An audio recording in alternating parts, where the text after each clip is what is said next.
فاتح الارواح المؤمنین والمؤمنات بسم اللہ الرحمن الرحیم الحمد للہ رب العالمین الرحمن الرحیم مالک یوم الدین ایاک نعبد و ایاک نستعین اہدنا الصراط المستقیم صراط الذین انعمت علیہم غیر المغضوب علیہم ولا الضالین ان اللہ وملائکتہ یصلون علی النبی یا ایہا الذین آمنوا صلوا علیہ وسلموا تسلیما اللهم صل على محمد وآل محمد وعجل فرجهم. اعوذ باللہ من الشیطان اللعین الرجیم بسم اللہ الرحمن الرحیم وبہ نستعین وہو خیر ناصر ومعین والعاقبۃ للمتقین والجنۃ للموحدین والنار للعاصین والصلاة والسلام علی اشرف الانبیاء والمرسلین حبیب الہ العالمین العبد المرتضى والنبی المجتبى والرسول المصطفى سیدنا ونبینا وشفیع ذنوبنا وطبیب نفوسنا ومولانا ابی القاسم محمد اللهم صل على محمد وآل محمد وعجل فرجهم. وعلى آله الطيبين الطاهرين المعصومين المظلومين سيما بقية الله في الأرضين وحجته على العالمين الذين أذهب الله عنهم الرجس وطهرهم تطهيرا. اللهم صل على محمد وآل محمد وعجل فرجهم. رحمة الله على محبيهم واللعنة الدائمة على أعدائهم أجمعين. شب شہادت مولا ابو الحسن علی بن الحسین زین العابدین علیہ الصلوۃ والسلام ہے، مولا کی بارگاہ میں توسل پیش کرتے ہیں. بہت سے مومنین ملتمسین دعا ہیں اور بالخصوص مریضوں کی شفا یابی کے لیے آپ سے گزارش یہ ہے کہ ساتھ ساتھ اس دعا کو پڑھیے گا. بسم اللہ الرحمن الرحیم یا ابا الحسن یا علی ابن الحسین یا زین العابدین ایہا السجاد یا ابن رسول اللہ یا حجت اللہ علی خلقہ یا سیدنا و مولانا انا توجہنا واستشفعنا وتوسلنا بك إلى الله وقدمناك بين يدي حاجاتنا يا وجيها عند الله اشفع لنا عند اللہ. دلوں کو جنت البقیع لے کر چلے. شکستہ قبر مولا سید السجاد علیہ السلام یا وجیہا عند اللہ اشفع لنا عند اللہ. ایک اور بار ظہور امام کے لیے یا وجیہا عند اللہ اشفع لنا عند اللہ.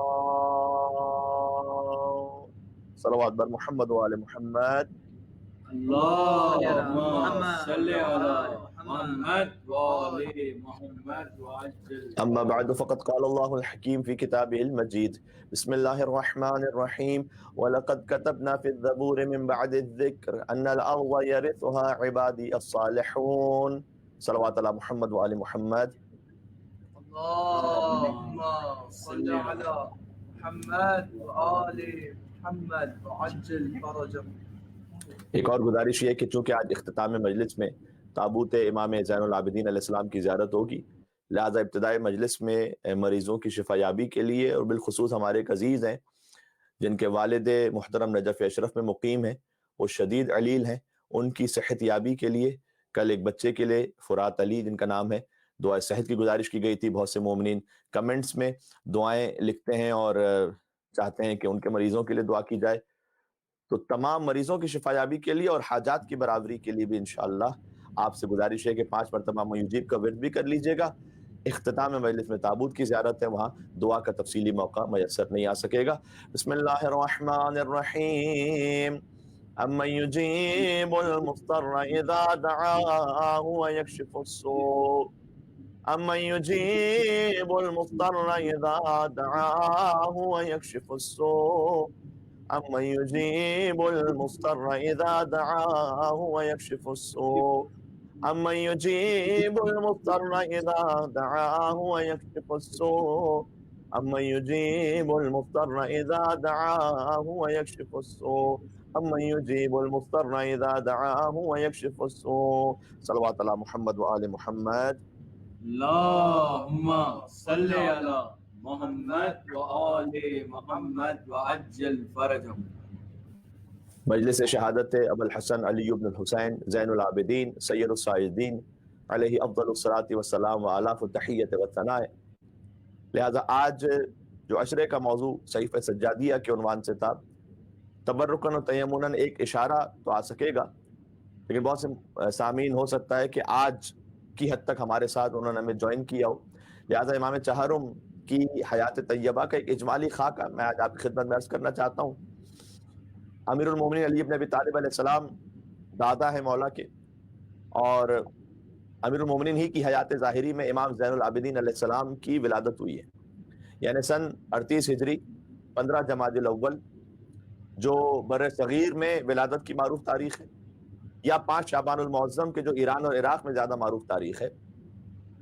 تو امیر المومنین نے امام حسین کے اس فرزند کو اپنی آغوش میں پالا ہے، لیکن 3 برس ہی کے سن میں آپ اپنے جد اعلیٰ مولا علی مرتضیٰ سے جدا ہو گئے، فرق اقدس شکافتہ دیکھا اور مولا کی شہادت ہوئی. پھر امام حسن مجتبیٰ علیہ السلام جو امام سید الساجدین کے تایا بھی ہیں اور سسر بھی ہیں، کیونکہ امام حسن علیہ السلام کی دختر فاطمہ بنت حسن زوجہ ہے امام زین العابدین علیہ السلام کی، جن کے لیے کتاب الکافی میں روایت موجود ہے کہ کانا صدیقہ، وہ ایسی صدیقہ تھیں کہ لم تدرک فی آل الحسن امرأۃ مثلھا، کہ حسنی سادات میں ان جیسی با عظمت کوئی خاتون تھی ہی نہیں. سبحان اللہ. صاحب کرامت بی بی ہیں فاطمہ بنت حسن سلام اللہ علیہا، صاحب کرامت بی بی. کتاب الکافی ہی کی روایت ہے کہ بی بی گزر رہی تھی ایک مقام سے کہ ایک کچی دیوار کے پاس سے وہ دیوار گرنے لگی، اور بی بی نے اپنے دست ولایت سے اشارہ فرمایا اور فرمایا کہ لا وحق بالمصطفیٰ. اس دیوار سے کہا کہ نہیں، مصطفیٰ کے حق کا واسطہ، ما اذن اللہ یا ما اذن اللہ لک فی السقوط، اللہ نے تجھے ابھی گرنے کی اجازت نہیں دی ہے. یعنی اللہ اکبر، یہ کن فیکون کی مظہریت کا اعلان ہے کہ بی بی نے اشارہ کیا کہ اے دیوار، اللہ نے ابھی تجھے گرنے کی اجازت نہیں دی ہے. یہ میں حضرت فاطمہ بنت حسن جو زوجہ امام زین العابدین علیہ السلام کی، ان کی عظمت و کرامت عرض کر رہا ہوں. اور پھر روایت میں کہ فبقیہ معلقاً فی الجو، وہ فضا میں معلق رہی دیوار، حتی جازت، یہاں تک کہ بی بی وہاں سے گزر گئی. کیا شان ہے خاندان عصمت و طہارت کی بیویوں کی. کبھی فاطمہ بنت حسن اشارہ کرے تو گرتی ہوئی دیوار رک جاتی ہے، اور کبھی علی کی ماں فاطمہ بنت حسن تشریف لائیں تو دیوار کعبہ شک ہو جاتی ہے. نعرہ حیدری علی پر محمد والے محمد صلوات. اللہم صلی علی علی محمد وآل محمد. اور پھر 5ویں امام فرماتے ہیں کہ جن کی والدہ ہیں فاطمہ بنت حسن، کہ تصدق بی عنہا بمئت دینار، کہ میرے بابا نے اس واقعے کے بعد 100 سونے کے سکے والدہ کی طرف سے صدقے میں دیے، کہ جو خود اس بات کا اعلان ہے کہ اگرچہ کہ وہ جو ہم نے عرض کیا کہ کن فیکون کی مظہریت کا ایک اظہار ہو رہا تھا وہاں پر، لیکن اس کے باوجود بھی سونے کے سکے صدقے میں دے کر اس بات کی تعلیم ہمیں دی گئی کہ دیکھو وہ جو تمہیں اپنے طور پر جو اللہ سبحانہ وتعالیٰ کا حکم ہے اسے انجام دینا ہے، صدقہ رفع بلا کرتا ہے. مومنین ماشاءاللہ اس کے عادی ہیں. اچھا، یہیں سے ایک سوال کا جواب بھی مل جاتا ہے کہ اللہ عز و جل نے امامت کو نسل امام حسین میں کیوں رکھا. یہ ایک بڑا سوال ہے، حتیٰ یہ کہ ایک اعتراض کی صورت میں بھی پیش کیا جاتا ہے کہ شیعہ نسل امام حسین علیہ السلام سے تو امام مانتے ہیں لیکن نسل حسن سے امام نہیں مانتے. تو روایات میں آیا ہے کہ یہ کربلا کی قربانی کا خاص فضل تھا امام حسین علیہ السلام پر، اور خود امالی شیخ توسی میں یہ حدیث موجود ہے کہ ان اللہ تعالی عوض الحسین من قتل، اللہ عز و جل نے امام حسین علیہ السلام کو ان کی شہادت کے عوض کچھ خاص مقامات عطا کیے کہ انجال الامامت فی ذریت، ان میں سے ایک مقام یہ تھا کہ اللہ عز و جل نے امامت کو نسل امام حسین علیہ السلام میں رکھا ہے، والشفاء فی تربت، اور اللہ عز و جل نے تربت حسین میں شفا کو رکھا ہے، واجابت الدعاء عند قبر، اور اللہ عز و جل نے دعا کی قبولیت کو امام حسین علیہ السلام کی قبر مطہر کے پاس رکھا ہے، ولا تعد ایام زائرہ جائعا وراجعا من عمرہ، اور امام حسین علیہ السلام کے زائر کا یہ مقام رکھا ہے کہ جب وہ جاتا ہے زیارت کے لیے اور پلٹ کر واپس آتا ہے تو اتنے ایام اس کی عمر میں شماری نہیں ہوتے۔ یہ خاص مقام ہے کہ جو اللہ عز و جل نے عطا فرمایا۔ تو آپ غور فرمائیے گا کہ یہ خاص فضل ابا عبداللہ الحسین علیہ السلام کو حاصل ہے کہ ان کی نسل میں امامت ہے، لیکن اس کا ایک جواب یہ بھی ہے کہ جو اعتراض اگر کیا جائے کہ بھائی نسل امام حسن علیہ السلام میں امامت کیوں نہیں آگے بڑھی، تو امام حسین کے فرزند علی بن الحسین، ان کا ازدواج ہوا ہے مولا حسن مجتبی علیہ السلام کی دختر فاطمہ بنت حسن سلام اللہ علیہ کے ساتھ، تو نہ آل حسین میں کوئی سجاد جیسا تھا اور نہ آل حسن میں کوئی فاطمہ بنت حسن جیسی خاتون تھی۔ سبحان اللہ سبحان اللہ۔ تو آل حسین میں بھی مولا سید سجاد ایک انفرادی حیثیت رکھتے ہیں، آل حسن میں بی بی فاطمہ بنت حسن ایک خاص مقام رکھتی ہیں، تو یہ نورانی ازدواج کا نتیجہ ہے امام محمد باقر علیہ السلام۔ تو غور فرمائیے گا کہ امام باقر علیہ السلام تک پہنچتے پہنچتے نور حسن اور نور حسین دوبارہ مل جاتا ہے امامت میں، یعنی فرزند امام زین العابدین علیہ السلام ابا جعفر محمد ابن علی الباقر علیہ السلام کے وجود اطہر میں نور امام حسن بھی ہے، نور امام حسین بھی ہے۔ گویا کہا جا سکتا ہے کہ امام زین العابدین کے بعد جو نسل امامت آگے بڑھی ہے وہ حسنی نور بھی ہے اور حسینی خون بھی ہے۔ سبحان اللہ سبحان اللہ۔ لہذا مولا کا ایک لقب، خود امام زین العابدین علیہ السلام کا ایک لقب آدم آل محمد بھی ہے۔ یہ بعض مومنین بھی اس سے واقف نہیں کہ آدم آل محمد خاص امام زین العابدین علیہ السلام کو کہا جاتا ہے۔ کیوں کہا جاتا ہے عرض کرتا ہوں، مل کے اور صلوات بھیجیے گا مولا کی ذات اقدس پر۔ اللہم صلی علی محمد و آل محمد وعجل فرجہم۔ اس لیے کہ جب مولا حسین علیہ السلام، غور فرمائیے گا، آدم آل محمد کا تعلق کہ آل محمد کے آدم، اس لیے کہ جب امام حسین علیہ السلام حفاظت اسلام کے لیے کربلا معلیٰ میں تشریف لائے تو کم از کم 72 ساتھی تو انہیں مل گئے تھے، لیکن سید الساجدین علیہ السلام نے اس وقت ذمہ داری سنبھالی ہے جب چند خواتین اور ایک کم سن فرزند کے سوا کوئی تھا ہی نہیں، کوئی نہیں تھا، اور پھر مقصد کو بھی اس طرح بچایا کہ دین بھی رہ جائے اور دین والے بھی رہ جائیں۔ بعض مرتبہ ہم بھی کسی کھوکھلی جذباتیت میں آ کر کچھ نعرے تو لگا دیتے ہیں، لیکن ائمہ علیہ السلام کا مستقل روش آپ دیکھیے گا، انہوں نے دین والوں کی جان مال عزت و ناموس کی بے پناہ حفاظت فرمائی، اس وقت تک معرض خطر میں نہیں ڈالا، نہ اپنے آپ کو نہ دینداروں کو، کہ جب تک مثلا بیعت کا مطالبہ نہ کر لیا گیا کہ جہاں اصل دین مسخ ہو جائے، ورنہ ائمہ علیہ السلام معمولاً کنفرنٹیشن میں نہیں گئے ڈائریکٹلی، تقیہ بھی سکھلایا اور اس بات کی بھی تعلیم فرمائی کہ حکمت اور تدبر کے ساتھ زندگی گزارو۔ تو امام زین العابدین علیہ السلام، ان کے ساتھ تو فقط چند خواتین، ایک کم سن فرزند امام محمد باقر علیہ السلام، ان کے علاوہ رہ کون گیا تھا؟ تو گویا یزید کا تو منصوبہ یہ تھا کہ نسل آل محمد کو نعوذ باللہ من ذالک ختم کر دیا جائے۔ یہ الگ بات ہے کہ انا اعطیناک الکوثر میں اللہ سبحانہ و تعالیٰ کا وعدہ ہے، وَمَكَرُوا وَمَكَرَ اللَّهُ وَاللَّهُ خَيْرُ الْمَاكِرِينَ، تم اپنا مکر کرتے ہو، اللہ اپنی تدبیر چلتا ہے اور خدا بہترین تدبیر کرنے والا ہے۔ وہ چاہے تو فرعون کے دربار میں بھی حضرت موسیٰ علیہ السلام کو پال سکتا ہے۔ تو آج دنیا کے گوشے گوشے میں جو نسل رسول ہے اور سادات کرام کا سلسلہ ہے، وہ کرم ہے انہی وجود امام زین العابدین علیہ السلام کا۔ تو آدم علیہ السلام سے بشریت چلی ہے، آل محمد فقط چند تعداد میں رہ گئے تھے، نسل آل محمد گویا کربلا کے بعد پھر سے چلی ہے امام زین العابدین علیہ السلام کے ذریعے سے، لہذا مولا کا لقب ہے آدم آل محمد، سبحان اللہ۔ آل محمد کے آدم۔ یہ صدقہ ہے انہیں محافظ اسلام کے جنہوں نے مصائب بھی برداشت کیے اور پھر اتنی بڑی قوم کو بھی بچایا اور اپنا عظیم مذہب بھی بچایا۔ یہ آج کے لیے درس ہے بہت بڑا۔ اور اب یہ کہنا پڑتا ہے کہ امویت آ کے دیکھے کہ انا اعطینا کل کوثر کہتے کسے ہیں؟ کیا کہنے، سبحان اللہ سبحان اللہ۔ جن کی نسل میں ایک بھی باقی رہنے کی گنجائش نہیں تھی، ان کی نسل میں آج کتنے ہیں دنیا بھر میں؟ سبحان اللہ۔ اب اگر امام زین العابدین علیہ السلام کو آدم آل محمد تک کہا جائے تو کیا کہا جائے؟ بلکہ میں تو یہ کروں گا کہ حضرت آدم علیہ السلام کی نسل طوفان نوح میں تباہ ہو گئی تھی، اور نوح علیہ السلام آدم ثانی قرار پائے، لیکن امام زین العابدین علیہ السلام نے جو نسل چھوڑی اس پر تو کسی طوفان اور سیلاب کا بھی کوئی زور نہ چل سکا۔ واہ واہ سبحان اللہ سبحان اللہ۔ سجاد کہیں مرکز عرفان جلی ہے، سجاد ازل سے ہی ولایت کا ولی ہے، سجاد کبھی آدم اولاد نبی ہے، سجاد سے ہی نسل محمد کی چلی ہے، شبیر کی صورت یہ محمد کا پسر ہے، پھر اپنے زمانے کے محمد کا پدر ہے۔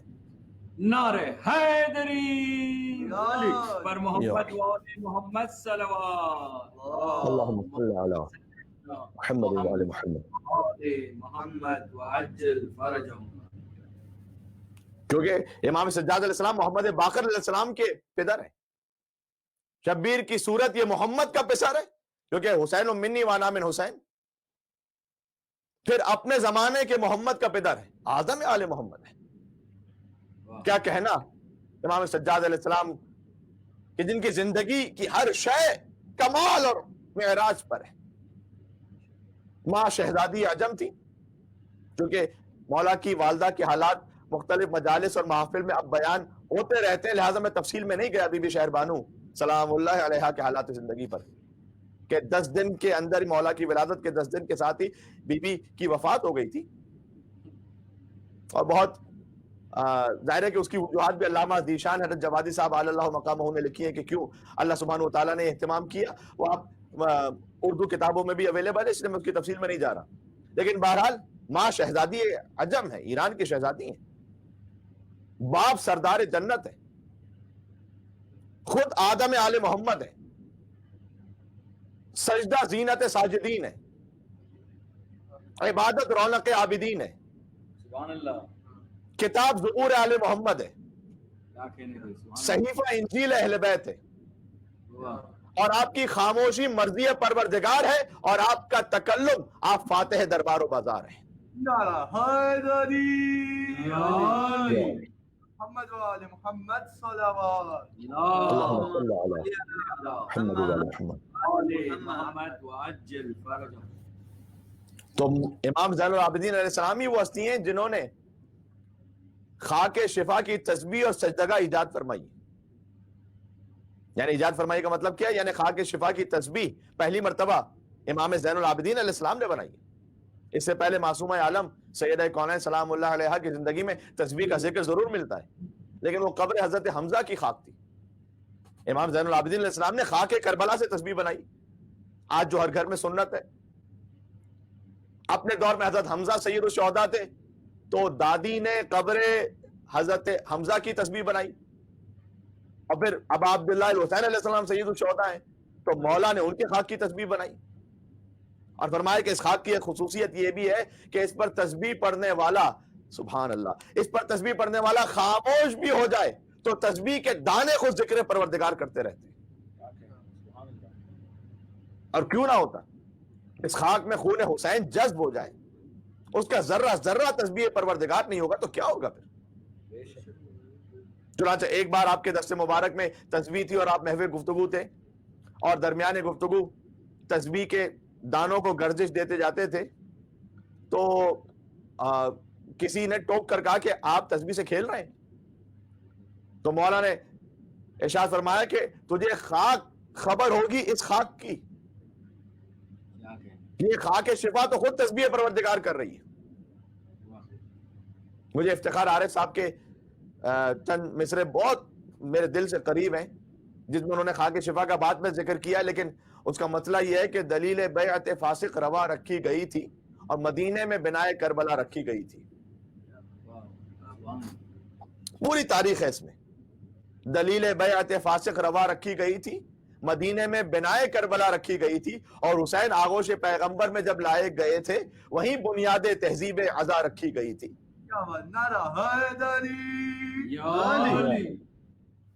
وہیں بنیاد ہے، وہیں تو حضور نے گریہ فرمایا ہے سنت رسول ہے نا صلی اللہ علیہ وآلہ وسلم، امام حسین علیہ السلام پر گریا کرنا۔ ہم تو اہل سنت علماء کے ساتھ مختلف میڈیا فورمز پر ہوتے ہیں، ہم نے خود ان سے، ہم تو یہ حدیث بیان کرتے ہیں، انہوں نے ان حدیث کو بیان کیا کہ رسول اللہ صلی اللہ علیہ وسلم نے چہرہ امام حسین کو دیکھ کر گریا شروع کیا۔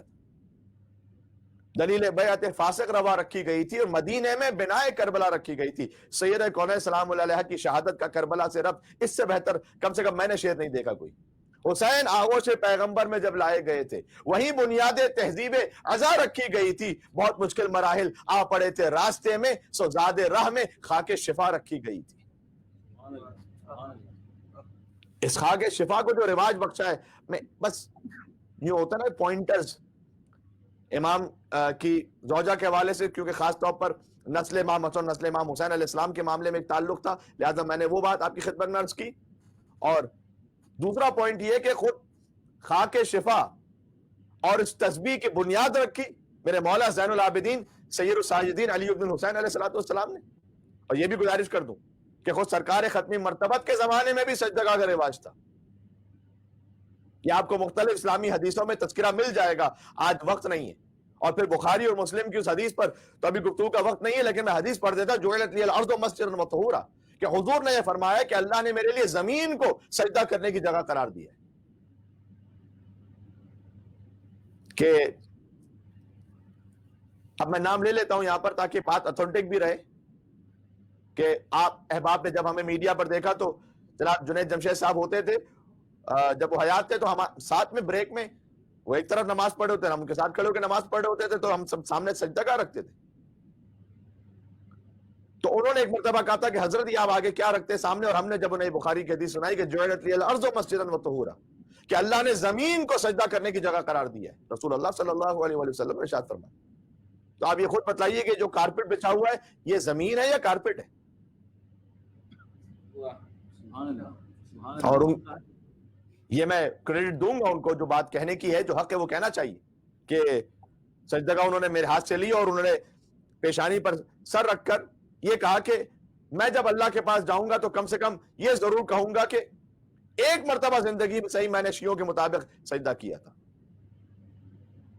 یہ میرے سامنے کی بات ہے، تو بہرحال یہ سامنے حدیث میں جعلت لی الارض مسجدا وطہورا،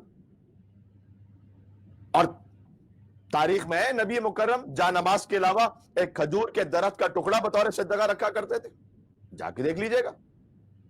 اب مجھے نہیں معلوم کہ حضور کو براہ راست جا نماز پر سجدہ کرنے میں کیا زحمت تھی کہ وہ الگ سے ایک شے رکھا کرتے تھے، اور حضور کو یہ خیال کیوں نہیں آیا، کیونکہ سید الساجدین کی مجلس عزائر، لہذا میں سجدے پہ کچھ بات کر رہا ہوں۔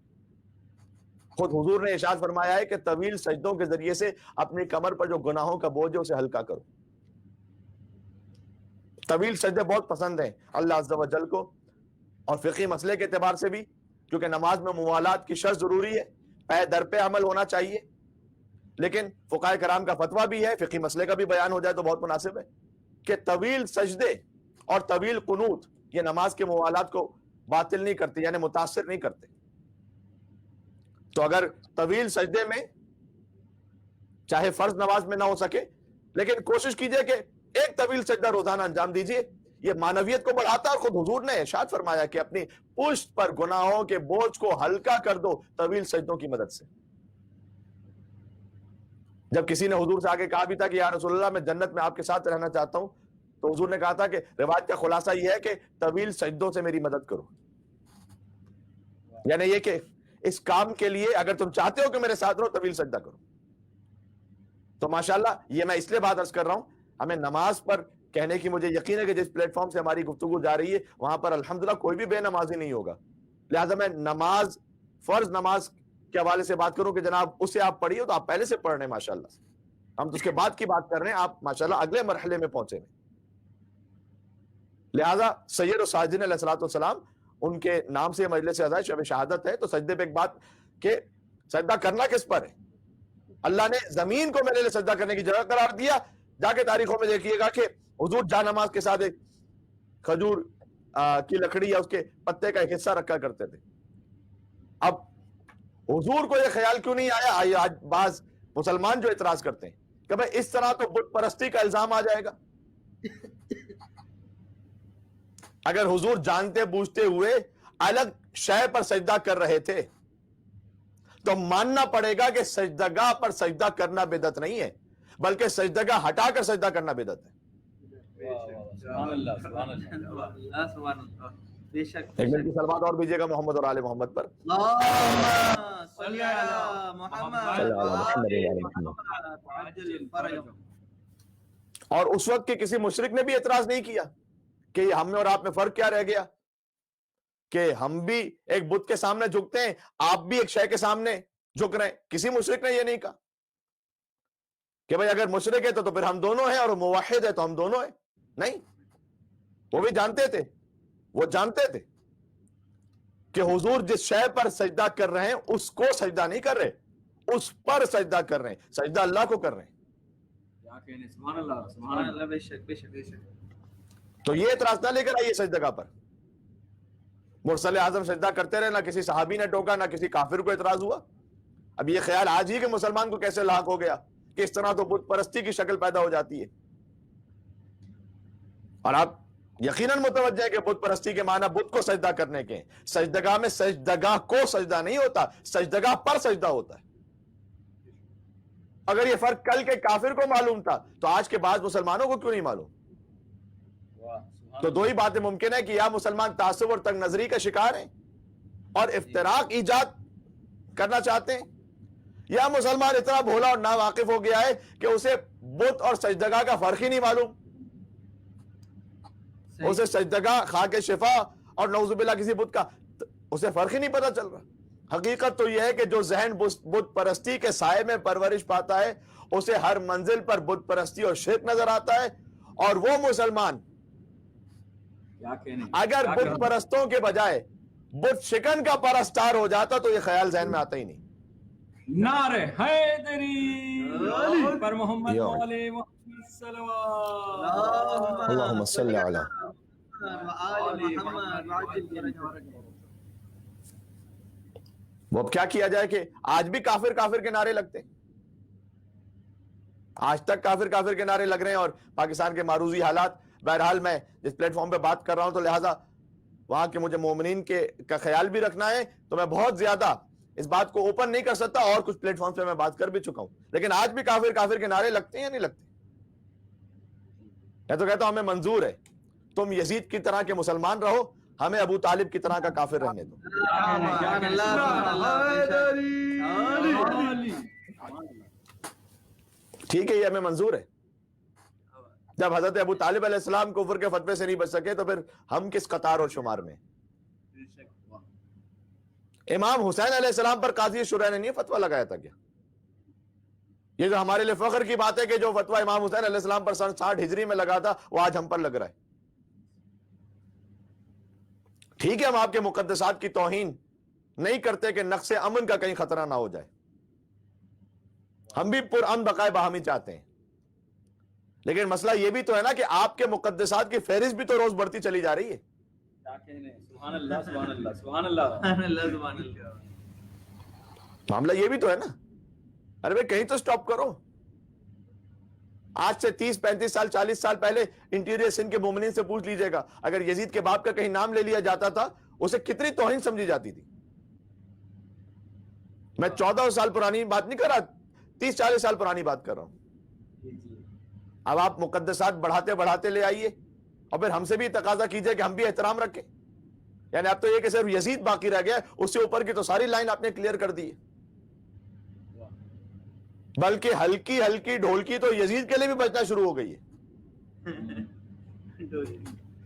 کہ اس کو بھی برا نہ کہو، چونکہ اللہ غفور و رحیم ہے، اللہ نے معاف کر دیا ہوگا۔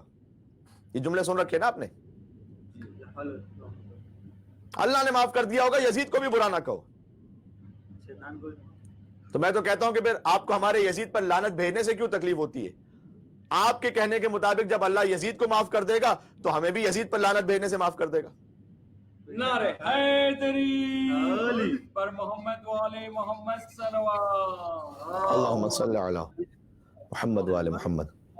محمد وعجل فرجهم۔ یعنی یہ میں نہیں کہہ رہا نقل کفر کفر نہ باشد، یہ تو آپ کہہ رہے ہیں وہ اللہ جو ایسا غفور و رحیم ہے جو یزید جیسے کو بھی معاف کر دے تو ہمیں تو کنفرم معاف کر دے گا. پھر جب ہم یزید اس کے باپ پہ لعنت بھیجے تو ہمیں تو کنفرم معاف کرے گا. جب یزید جیسے کو معاف کرے تو ہمیں کیوں نہیں کرے گا معاف؟ تو آپ کو کیا تکلیف ہو رہی ہے؟ اچھا اگر یہی بات غور کیجئے گا کبھی بھی ابو جہل کے لیے نہیں کہتی کہ ابو جہل کو بھی برا نہ کہو شاید اللہ اسے بھی معاف کر دے. سنا ہے کبھی آپ نے؟ کبھی نہیں سنا ہوگا. ابو لہب کو بھی برا نہ کہو شاید اللہ اسے بھی معاف کر دے. نہیں. عتبہ شیبہ کسی کے لیے نہیں کہتے. یزید کے لیے کہتے ہیں یزید کو برا نہ کہو شاید اللہ نے اس کو معاف کر دیا ہوگا، وہ غفور الرحیم ہے.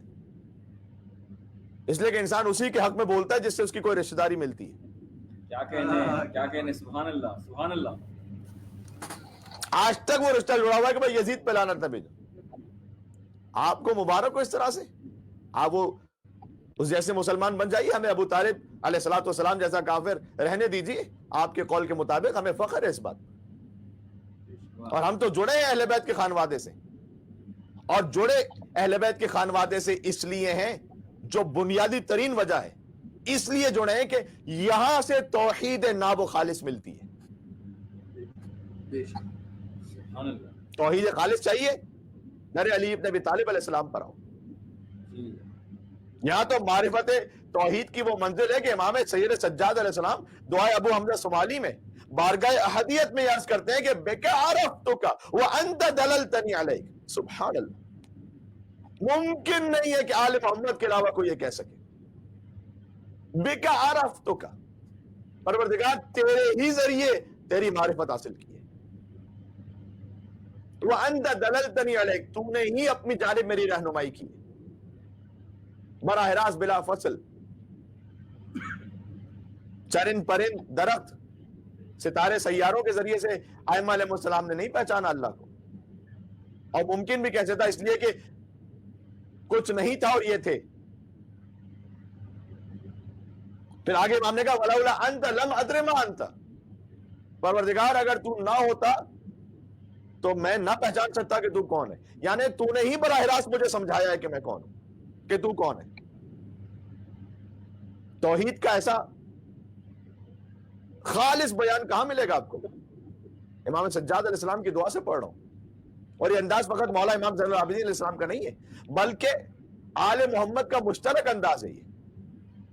کہ امیر بیان نے دعائے صباح میں یہ نہیں فرمایا کہ یا من دل علی ذاتہ بذاتہ وتنزہ عن مجانست مخلوقاتہ، اے وہ خدا، یہ مولا کائنات کا بیان دعائے صباح، اے وہ خدا جس نے اپنی ذات کی طرف اپنی ذات ہی سے رہنمائی کی ہے.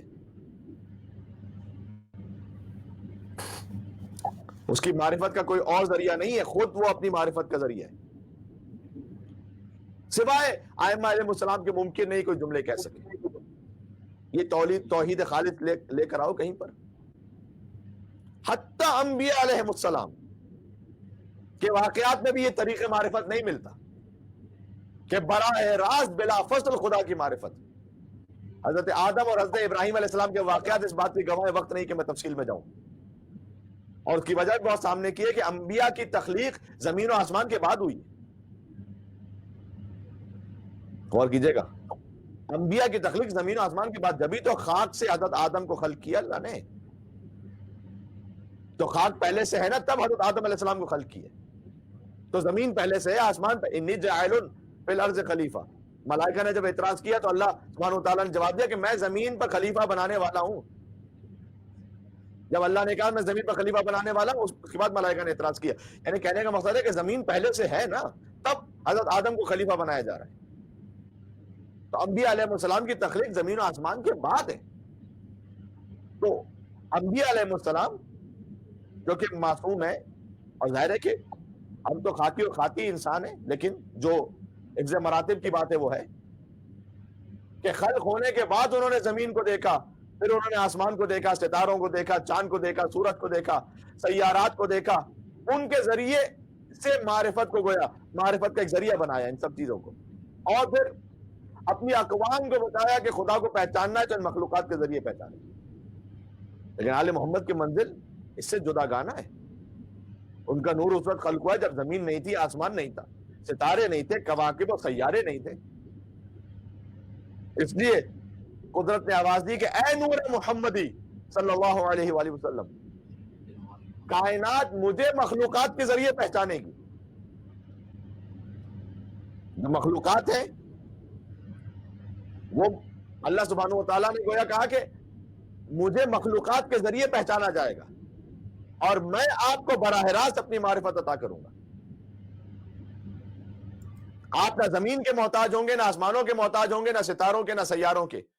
آپ کی منزل ہی الگ ہے. سب مجھے میری مخلوقات کے ذریعے پہچانیں گے اور دنیا مجھے آپ کے ذریعے پہچانے گی. پتہ نہیں کتنی بات واضح ہو رہی ہے تاکہ محتاج اور بے نیاز کا فرق واضح ہو جائے. اہل دنیا سمجھ لیں کہ جو کائنات کا محتاج ہوتا ہے وہ کون ہوتا ہے اور جس کی کائنات محتاج ہوتی ہے وہ کون ہوتا ہے. سبحان اللہ. آپ اشارہ کریں گے تو چاند ٹکڑے ہو جائے گا. آپ اشارہ کریں گے سورج مغرب سے پلٹ آئے گا.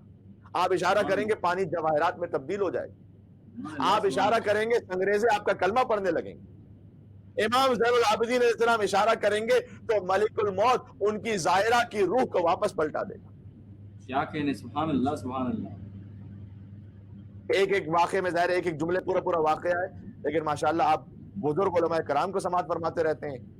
حجت الاسلام والمسلمین مولانا سید ابو طالب طباطبائی صاحب، حجت الاسلام والمسلمین استاد محترم مولانا قبلہ الکعبہ نادر صادقی صاحب. تو میں تو ملک ایک چھوٹا سا طالب علم ہوں، میں تو ثواب کے لیے بس کچھ ادھر ادھر سے جملے پڑھ دیتا ہوں، لیکن آپ تو بزرگ علماء کو سنتے رہتے ہیں تو یہ سارے واقعات اور مطالب آپ کے پاس موجود ہے پہلے سے. مسجد کے مومنین سے میں گزارش بالخصوص مخاطب ہوں، اس لیے کہ اس پلیٹ فارم سے مجلس رضا ویسے پوری دنیا میں جا رہی ہے لیکن دربار معصومین اس کے ہوسٹ ہیں. تو ملک الموت امام زین العابدین علیہ السلام کی زائرہ کی روح واپس پلٹا دے گا اگر مولا کا اشارہ ہو جائے. کیا کہنے. سبحان اللہ. اسی طریقے سے خود صحیفہ کاملہ جو ہمارا ویسے اشرے کا موضوع ہے، کل سے پھر اس پہ تفصیل سے بات شروع ہوگی انشاءاللہ. امام زین العابدین علیہ السلام کے انداز معرفت کا شاہکار ہے. مطالعہ کیا جائے تو معلوم ہوگا کہ عبد و معبود کا رشتہ کیا ہے. حسن طلب بھی ہے اس میں، حسن قبول بھی ہے. وہ صفات و جلال و جمال کا تذکرہ اور ذات و صفات کی مباحث، معرفت کے دروس، پھر عاقبت کی فکر، خوف خدا، بیان جنت، تذکرہ جہنم، یعنی جو کچھ صحف انبیاء میں ہے اس کا مختصر مجموعہ صحیفہ سجادیہ. سبحان اللہ سبحان اللہ. جبھی تو صاحبان معرفت نے کبھی اسے زبور آل محمد کا اور کبھی انجیل اہل بیت کا، اور یہ واضح کر دیا کہ اگر قرآن دیکھیں زبور آل محمد اور انجیل اہل بیت میں ایک درس پوشیدہ ہے کہ اگر قرآن آخری کتاب نہ ہوتی تو اسے بھی مصحف کا درجہ حاصل ہو جاتا. لیکن عظمت قرآن یہ ہے کہ لا رتب ولا یابس الا فی کتاب مبین وَإِنَّا نَحْنُ نَزَّلْنَا الذِّكْرَ وَإِنَّا لَهُ لَحَافِظُونَ. تو یہ جو قرآن ظاہر ہے کہ کتاب لا ریب اللہ سبحانہ وتعالیٰ کی آخری کتاب ہے، لہذا امام سجاد علیہ السلام کی دعاؤں کو مصحف نہیں کہا گیا لیکن صحیفہ سجادیہ کہا گیا، اور متکلم کو مصحف ناطق کہا گیا. تو یہ امام کی زندگی کے احوال میں سے بس چیزہ کچھ نکات ہم نے آپ کے سامنے عرض کیے. اور ذات میں گزارش کروں گا، ظاہر ہے کہ اگر آج حجاب پہ بات نہ ہو تو پھر کب بات ہوگی. ساری زندگی امام سجاد علیہ السلام گریہ فرماتے رہے، الشام کہتے رہے. روایات میں میں اپنی ماؤں بہنوں سے دست گزارش کر رہا ہوں، روایات میں فقط حجاب پر اصرار نہیں ہے، شدت حجاب پر اصرار ہے. لہذا آپ اپنے حجاب میں جتنا شدت اختیار کر سکتی ہیں تمام فقہی اور شرعی قواعد کا لحاظ رکھتے ہوئے اتنا ہی زیادہ بہتر ہے، باعث ثواب ہے. حجاب فقط چادر پہن لینے کا نام نہیں ہے. چادر تو اس کا ایک حصہ ہے جس میں مکمل طور پر چھپا لیا جائے بالوں کو، ورنہ یہ کہ کتنی مرتبہ کور پورا کیا ہوا ایک خاتون نے، ایک مستور نے، لیکن مثلا فرض کے کلر ایسا پہنا ہوا ہے کہ جو شوق کلر ہے، اٹریکٹ کر رہا ہے، نامناسب ہے. فَيَطْمَعَ الَّذِي فِي قَلْبِهِ مَرَضٌ، یہ ویسٹ نے سکھلایا ہوا ہے نا ہمیں کہ حجاب تو خاتون کی عفت کا مسئلہ نہیں، یہ تو مرد کی نگاہوں کا مسئلہ ہے. مرد اپنی نگاہوں کو ٹھیک کرے. یہ بات صحیح ہے کہ مرد کے اندر ایک خواہش اس قسم کی موجود ہے، لہذا خود قرآن میں ازواج نبی سے مخاطب ہوتے ہوئے کہ آپ سخت حجاب کیجئے. فَيَطْمَعَ الَّذِي فِي قَلْبِهِ مرض، ہوگا کوئی ایسا، اور سنگولر استعمال کیا، مرض ایک شخص، فَيَطْمَعَ الَّذِي فِي قَلْبِهِ مرض، یعنی الذین نہیں کہا، ایک شخص بھی اگر ایسا ہو باہر کہیں کہ جس کے دل میں مرض ہے، آپ اپنی عفت کی حفاظت کیجئے. اسے اپنی نظر کا اور اپنی خیانت کا حساب دینا ہے اللہ عز و جل کے پاس بلا شک. لیکن اس خاتون محترمہ سے یہ کہا گیا، اور بالخصوص دیکھیں اس کی مثال بڑی سادہ ہے. آپ پیٹرول اسٹیشن پہ جاتے ہیں، وہاں پر ممنوع ہے سگریٹ نوشی کرنا. اب پاکستان یا انڈیا کے حالات میں تو پھر جہاں کہیں کوئی ممنوع کا بورڈ لگا ہوتا ہے اسی کے سامنے لوگ وہ کام کر رہے ہوتے ہیں، لیکن عام حالات میں یہ ممنوع ہے، لکھا ہوتا ہے نو اسموکنگ کراس. اور شاید ہی آپ نے کسی کو دیکھا ہوگا کہ باقاعدہ پیٹرول اسٹیشن پہ وہیں قریب میں سگریٹ نوشی کر رہا ہو، نہیں کرے گا. تو کیا جب بھی سگریٹ نوشی کی جائے گی پیٹرول اسٹیشن پہ تو کیا خدا نہ خواستہ کوئی حادثہ ہو جائے گا؟ نہیں، کوئی ضروری نہیں حادثہ ہو. 1000 میں ایک واقعہ شاید ایسا ہوگا کہ اگر کہیں سگریٹ نوشی کی جائے تو واقعہ ہو جائے گا. 1000 میں ایک دفعہ بچنے کے لیے 999 پہ پابندی لگا دی گئی کہ خبردار، not allowed, smoking is not allowed, absolutely not allowed. کیوں 1000 میں ایک دفعہ کیا ریشو بنتا ہے؟ نہیں، اس لیے کہ اگر واقعہ ہوگا تو اتنا زیادہ خطرناک ہو سکتا ہے کہ اس کا ڈیمیج کنٹرول پہ نہیں ہو سکے گا.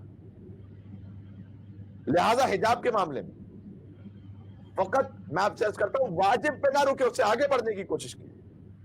شدت حجاب کا ماشاءاللہ ہم نے مومنین مسقط میں جو مومنین ہیں ہمیں جو اطلاعات ملتی ہیں، ہم آپ کے پاس مجلس پڑھنے کے لیے پہلے حاضر بھی ہو چکے ہیں.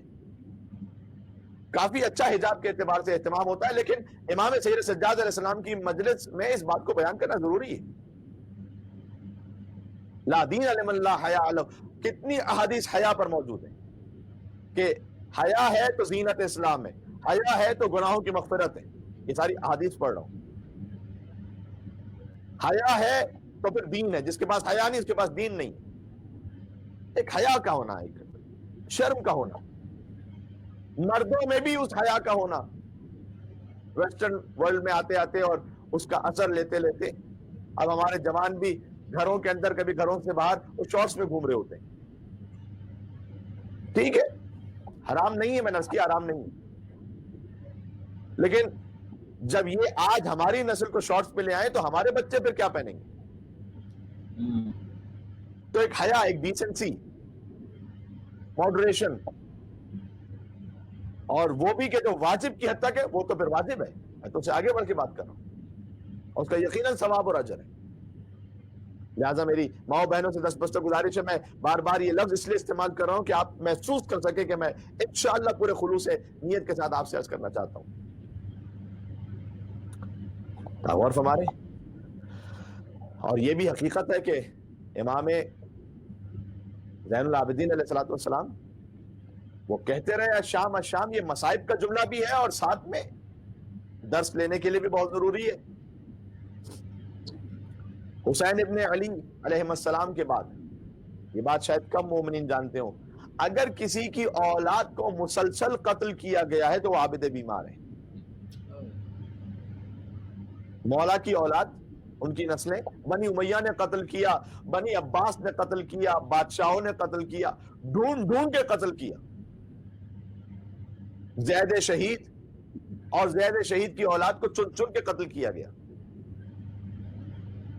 امام زین العابدین علیہ السلام اگرچہ کہ آدم آل محمد ہے، ابھی ہم نے عرض کیا، لیکن اس کے باوجود بھی ان کی نسلوں میں بہت شہادت ہیں. تاریخ ائمہ گواہ ہے کہ آپ کی نسل میں جتنے شہید گزرے کسی امام کی نسل میں اتنے شہید نہیں گزرے. کربلا کی یاد سید الساجدین سے باقی رہی. دنیا یہ سمجھی کہ کربلا کے بعد اکیلا بچا ہے، مگر دنیا کو کیا معلوم تھا کہ اس تنہا سے بھی جب بدلہ لیا جائے گا تو لشکر کے لشکر دوڑیں گے. کبھی خراسان، کبھی بصرہ، کبھی آواز، کبھی بغداد، کبھی مدائن، کبھی نیشاپور، ڈھونڈتے رہے امام زین العابدین کی اولاد کہاں کہاں ہے، جہاں جس شہر میں ملی قتل کیا گیا، زیدی سادات کہاں کہاں ہیں، چن چن کے مارا گیا. یہاں تک کہ مظلومیت کا وہ دور بھی آیا کہ مولا عابد بیمار علیہ الصلوۃ والسلام کی اولاد تقیے کی وجہ سے اپنا تعارف نہیں کروا پاتی. یہ میں اس لیے بھی عرض کر رہا ہوں کہ میری مائیں بہنیں سنیں کن سختیوں کے ساتھ دین ہم تک پہنچا ہے. آج ہمارے لیے ایک بنیادی حجاب کرنا مشکل ہو گیا ہے، اور حجاب میں جس طرح سے جب باہر جائیں نامحرم کے سامنے ہو، یا گھر میں بھی اگر نامحرم ہے تو جو قدموں کا حجاب وہ بھی واجب ہے. کس ڈریسنگ میں آپ باہر تشریف لے جا رہی ہیں اس کا بھی بہت گہرا تعلق ہے حجاب سے. تو حجاب کا مطلب پھر عرض کر دوں کہ فقط ایک چادر اوڑھ لینا نہیں ہے، وہ مکمل حجاب شرعی جس پر بی بی زینب کبریٰ سلام اللہ علیہا راضی ہیں، جس پر مولا عابد بیمار علیہ الصلوۃ والسلام، مولا سید الساجدین علیہ الصلوۃ والسلام راضی ہیں. اتنے قربانیاں دی مولا کی اولاد اور نسلوں نے کہ تقیے کی وجہ سے تعارف نہیں کروا پاتی کہ ہم کس کی نسل سے ہیں. ایک وقت یہ بھی آیا کہ مثلا کہیں ازدواج ہوا، جب اولاد ہوئی تو بچوں کو یہ نہیں معلوم تھا کہ ہمارا باپ سید سجاد کا پوتا ہے. یہ تاریخ میں ہے عزیزان گرامی، میں کیا عرض کروں. اور یہ تاریخ جو کہ کم مومنین تک شدت سے پہنچی، لہٰذا ہم نے مناسب سمجھا کہ اس مجلس میں اسے بھی بیان کیا جائے، اور میں یہیں سے ربط مصائب دوں گا اس کے. حضرت عیسیٰ ابن زید کے حالات پڑھ لیجیے. زندگی گزاری حضرت عیسیٰ ابن زید امام زین العابدین علیہ السلام کے پوتے ہیں، زندگی گزاری سقائی کرتے کرتے. کوفہ میں ایک اونٹ لے لیا، پانی سے مشکیں بھر لیں، مشکوں کو اونٹ پر لادا کرتے تھے اور پھر ایک ایک گھر میں پانی پہنچاتے تھے. ایک عام سکا کی طرح زندگی گزاری. پھر جو کچھ ملتا رہا اس سے بچوں کا گزر بسر کرتے رہے، یہاں تک کہ جب ان کی بیٹی بڑی ہو گئی تو کوفے والوں کو نہیں پتا تھا کہ یہ کون ہے. کوفے والوں میں سے ایک شخص نے آ کر ان کی زوجہ سے کہا کہ ہم آپ کی بیٹی سے اپنے بیٹے کا نکاح کرنا چاہتے ہیں. اور وہ تھے کوفہ والے، اور کوفہ والے کا معنی میں کہ عقیدے کے اعتبار سے کچھ اور تھے، وہ حتیٰ دشمنان اہل بیت میں سے تھے، یعنی یا کم سے کم اہل بیت کو امام کی حد میں نہیں مانتے تھے. ہم آپ کی بیٹی سے اپنے بیٹے کا نکاح چاہتے ہیں. اچھا، زوجہ خوش ہو گئی. شاید بظاہر اس واقعے سے ایسا محسوس ہوتا ہے کہ زوجہ کو بھی نہیں پتا تھا کہ یہ پوتے ہیں امام زین العابدین علیہ السلام کے. اور جب گھر میں تشریف لائے تو زوجہ نے کہا مبارک ہو، ہماری بیٹی کے لیے ایک پیغام آیا ہے. تو پس یہ اپنے حجرے میں گئے اور سجدے میں سر رکھ کر کہنے لگے کہ اے پروردگار، سید سجاد کی پوتی اور کوفے والوں میں بھی آئی جائے، بس مالک میری بچی کا دم نکل جائے. مجھے سمجھ میں نہیں آتا اس میں رونا چاہیے کیا کیفیت کہ باقاعدہ سجدے میں تشریف لے گئے، دعا کرتے رہے عیسیٰ ابن زید کہ پروردگار میں اس وقت حالت تقیہ میں ہوں، بس میری بچی کا دم نکل جائے. میں یہ کیسے ضبط کروں کہ سید سجاد کے خانوادے سے کوئی بی ہو اور وہ کوفے والوں میں بھی آئی جائیں. تو روایت کہتی ہے کہ ابھی سجدے سے سر نہیں اٹھایا تھا کہ باہر آ کر دیکھا تو بچی نے دم توڑ دیا تھا، اور ماں فریاد کرنے لگی تو یہ کہہ کر تسلی دی کہ اللہ کی یہی مرضی تھی. سبحان اللہ. عابد بیمار کے اب میں ایک جملہ عرض کرنے لگا ہوں، پتہ نہیں کتنی بات پہنچے گی. میں کہہ رہا ہوں عابد بیمار کے پوتے برداشت نہ کر سکے کہ کوئی کوفی ان کی بیٹی کو اپنے ازدواج میں مانگے. کیا گزری ہوگی مولا سجاد پر جب یزید کے دربار میں کسی نے سکینہ کو اپنی کنیزی میں مانگا تھا.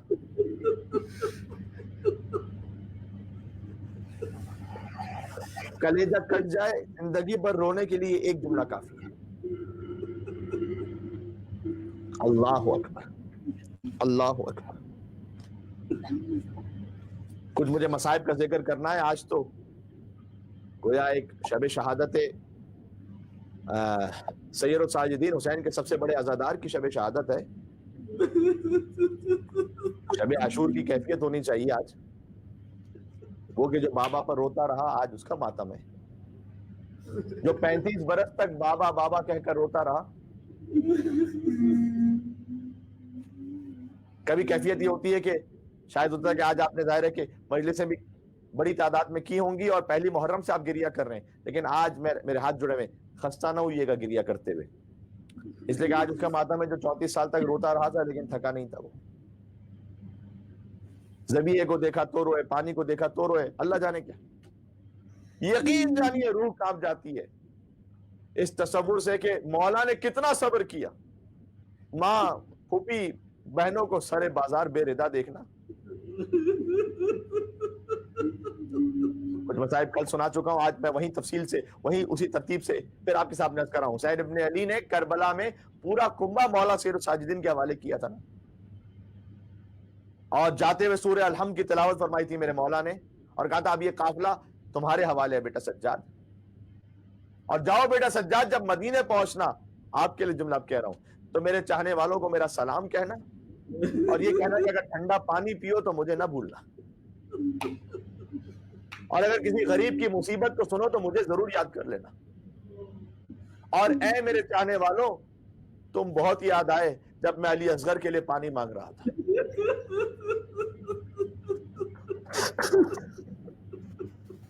لیتکم فی یوم عاشورا جمیعا تنظرونی کیف استسقی لطفل فابوا ان یرحمونی. مجرئی خلق میں ان آنکھوں سے کیا کیا دیکھا، پر کہیں سبت پیمبر تھن آقا دیکھا. ظلم اے مجرئی سجاد نے کیا کیا دیکھا، گھر لٹا قید ہوئے باپ کا لاشا دیکھا. بیڑیاں دیکھی تو پھیلا دیے عابد نے قدم، سر کو نہوڑا جب توق کا حلقہ دیکھا. شام میں لوگ یہ کہتے تھے کہ آج آنکھوں سے بے ردا ہم نے سارے دختر زہرا دیکھا.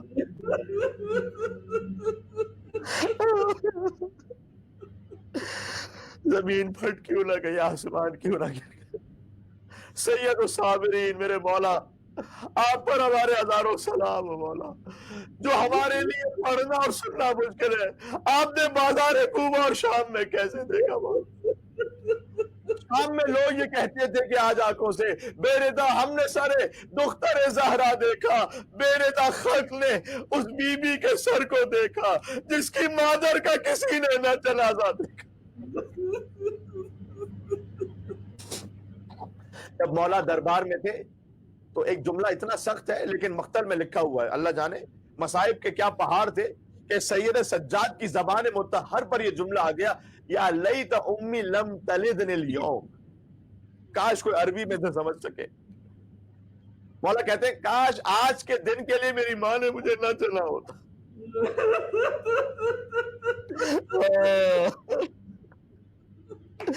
اللہ جانے مولا نے جملہ کب کہا، جب کسی نے سکینہ پر ہاتھ اٹھایا، جب کسی نے شہزادی زینب سلام اللہ علیہ کا تمسخر اڑایا بڑے دربار میں، یا کسی نے جب میرے مولا امام سیر ساجدین کے سامنے چشم حسین کا کٹا ہوا سر تھا اور ظالم لبوں پر چھڑی مار رہا تھا، کیا کیفیت تھی کہ میرے مولا نے کہا کاش آج کے دن کے لیے میری ماں نے مجھے نہ جلا ہوتا. شام کے زندان میں اپنی پھول جیسی بہن سکینہ کو دفنایا میرے مولا نے. مولا کے مصائب ہے نا یہ. دیکھیں زندان شام میں زنان شام کو اجازت نہیں تھی کہ کوئی بھی بچی کو دفنانے کے لیے آئے. میرے غریب امام نے قبر کھو دی ہے، شام کے قید خانے میں اپنی بہن کو دفنایا. جملہ کہوں گا کہ باپ نے علی اصغر کو دفن کیا، بیٹے نے سکینہ کو دفن کیا. میں نے مولانا مرحوم منتظر عباس نقوی صاحب سے یہ جملہ سنا تھا. وہ یہ کہتے تھے کہ ذرا سوچو، کچھ باتیں ہوتی ہیں پڑھنے کی لیکن بین و سطور سمجھنے کی بھی. سید سجاد نے اپنی خار سکینہ کو دفن کیا، یہ تو ہمیشہ سنتے ہو، لیکن سوچو جس کے ہاتھوں میں ہتکڑیاں ہو اس نے قبر کیسے بنائی ہوگی، جس کے گلے میں توق ہو، پیروں میں بیڑیاں، کمر میں لنگر ہو، اس نے قبر کیسے بنائی. گویا جن ہاتھوں میں ہتکڑیاں تھیں انہی ہتکڑیوں سے کھرچ کھرچ کر زندان میں سکینہ کا لاشا دفنایا۔ اے حضرت حجت مولا امام زمانہ، آپ ہمارا پرسہ قبول فرمائیے گا۔ آج کی شب یقیناً آپ جنت البقیع کی شکستہ قبر سید سجاد پر تشریف فرماؤ گے، اور آپ بھی سجاد کی طرح کہہ رہے ہوں گے اشا اشا اشا۔ کہ امام زمانہ علیہ السلام زیارت ناحیہ پہ جو فرماتے ہیں کہ میں آنسو کے بجائے خون کے آنسو روتا ہوں، اور جب کسی عارف نے امام سے ملاقات کی تو مولا نے یہی کہا تھا کہ نہ اکبر کے کلیجے پر خون کے آنسو، نہ حسین کے پامال لاشے پر، نہ عباس کے کٹے شانوں پر، جو اصل خون کے آنسو تھے کہ زینب کے سترہ و چادر سلام اللہ علیہ کے دربار۔ یقیناً امام زمانہ علیہ السلام بھی اپنے جد سید الساجدین اللہ اکبر ان کی قبر مطہر پر بیٹھ کر کے فریاد کر رہے ہوں گے، اے مولا آپ کے جد سید الساجدین، لکھا ہوا ہے تاریخوں میں، جب مولا کسی محفل میں بیٹھتے تھے نا امام زین العابدین، تو عبا کو پھیلا کر اپنے پاؤں پر ڈال دیتے تھے۔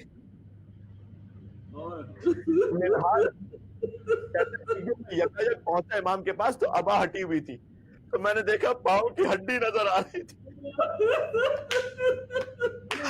آئے سید سجاد، آئے سید سجاد، سیدھا پیٹ پیٹ کھا جائے اور گزر جائے دنیا سے تو کم ہے خدا کی قسم۔ منہال نے دیکھا پاؤں کی ہڈی نظر آ رہی ہے، منہال کہتے ہیں میں نے کہا فرزند رسول یہ گوشت کیوں نہیں ہے پیروں میں؟ فرمایا کربلا سے کوفہ، کوفہ سے شام، مجھے جس علاقے پر بٹھایا گیا تھا میری پنڈلیوں کو اونٹ کے شکم سے باندھ دیا گیا تھا۔ عرب کا گوشت اونٹ پر دوڑتا ہے، سید سجاد کا گوشت ختم ہو گیا، ہڈیاں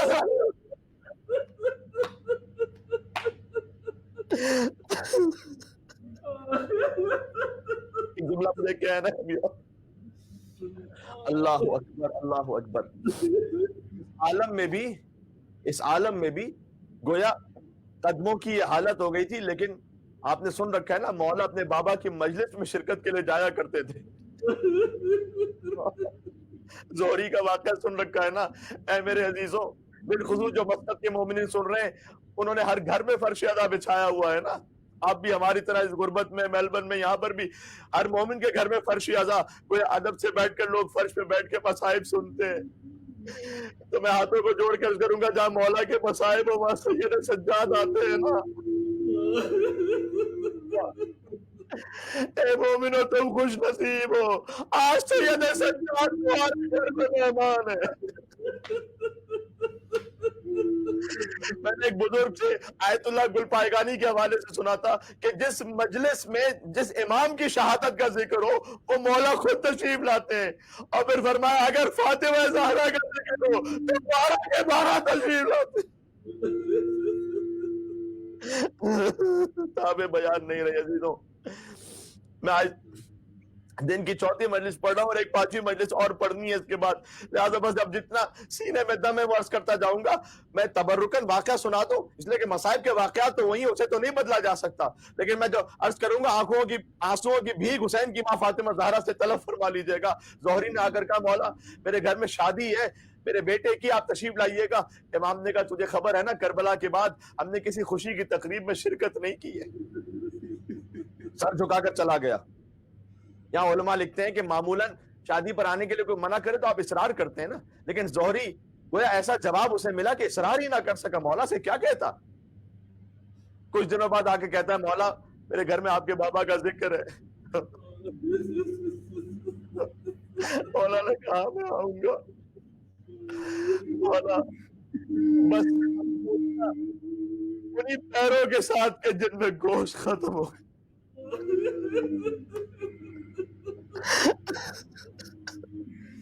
جن میں اللہ جانے کس کیفیت میں کس لباس میں مولا تشریف لے گئے۔ زہری کے گھر پہ پہنچے، صدر مجلس میں اس نے بٹھایا، مولا تشریف لائے، اور جب خطیب نے ذاکر نے جو بھی مداح تھا وہاں پر اس نے